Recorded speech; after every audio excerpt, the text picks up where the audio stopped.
കൂട്ടുകാരെല്ലാവരും അടുത്തടുത്ത വീട്ടിലാണ് താമസം. എല്ലാവരും അവരവരുടെ വീടിന്റെ മുമ്പിലാണ് നിൽക്കുന്നത്. അതുകൊണ്ട് തന്നെ ഇവരെല്ലാവരും ഭയങ്കര കൂട്ടാണ്. ഒരു ദിവസം അവരെല്ലാവരും ഒരുമിച്ച് പറഞ്ഞു, നമുക്ക് വെക്കേഷനായി, നമുക്ക് ടൂറ് പോകാം.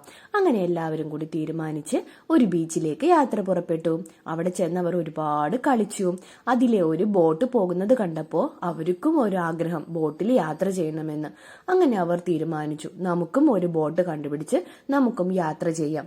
എല്ലാവരും കൂടി പറഞ്ഞു, നല്ല ഭംഗിയുള്ള സ്ഥലത്തേക്ക് വേണം നമുക്ക് പോകാൻ. വെള്ളവും പൂക്കളും എല്ലാമുള്ള ഭംഗിയുള്ള ഒരു സ്ഥലം.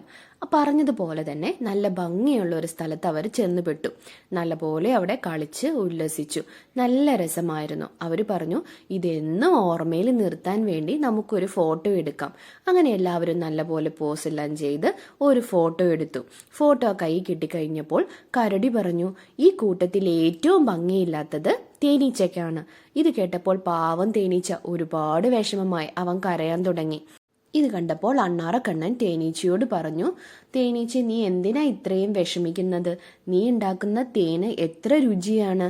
ഇവിടെയുള്ള എല്ലാവർക്കും നിന്റെ തേൻ ഒരുപാട് ഇഷ്ടമാണ്. നിന്നെ കൊണ്ടാണ് എല്ലാവർക്കും ഗുണമുള്ളത്. എന്നിട്ടും പാവം തേനീച്ചയുടെ വിഷമം മാറിയില്ല. അവൻ വീണ്ടും കരഞ്ഞുകൊണ്ടിരുന്നു.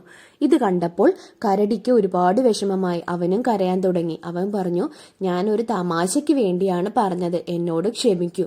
വേഗം തന്നെ പാവം തേനീച്ചയ്ക്ക് വിഷമമായി. വേഗം തേനീച്ച കരടിയുടെ അടുത്തേക്ക് ഓടിച്ചെന്നിട്ട് അവനെയും ആശ്വസിപ്പിച്ചു. രണ്ടുപേരും കരച്ചിൽ നിർത്തി. എല്ലാവർക്കും ഒരുപാട് സന്തോഷമായി. ഈ കഥയുടെ ഗുണപാഠം എന്താണെന്ന് അറിയാമോ? പറക്കുന്ന ജീവികളിൽ തേനീച്ച ഏറ്റവും ചെറുതാണ്. പക്ഷെ അതുണ്ടാക്കുന്ന തേൻ എല്ലാവർക്കും ഒരുപാട് ഇഷ്ടമല്ലേ? അതുകൊണ്ട് ഭംഗിയില്ലാന്ന് വെച്ച് ആരും വിഷമിക്കരുത്. എല്ലാവർക്കും ദൈവം ഒരു ഗുണം തന്നിട്ടുണ്ട്. ആ കഴിവുകളെ കണ്ടുപിടിച്ച് അത് വർദ്ധിപ്പിക്കുകയാണ് വേണ്ടത്. അതേപോലെ തന്നെ കുറവുകളുള്ള മറ്റുള്ളവരെ കാണുമ്പോൾ നമ്മൾ അവരെ കളിയാക്കാനും പാടില്ല.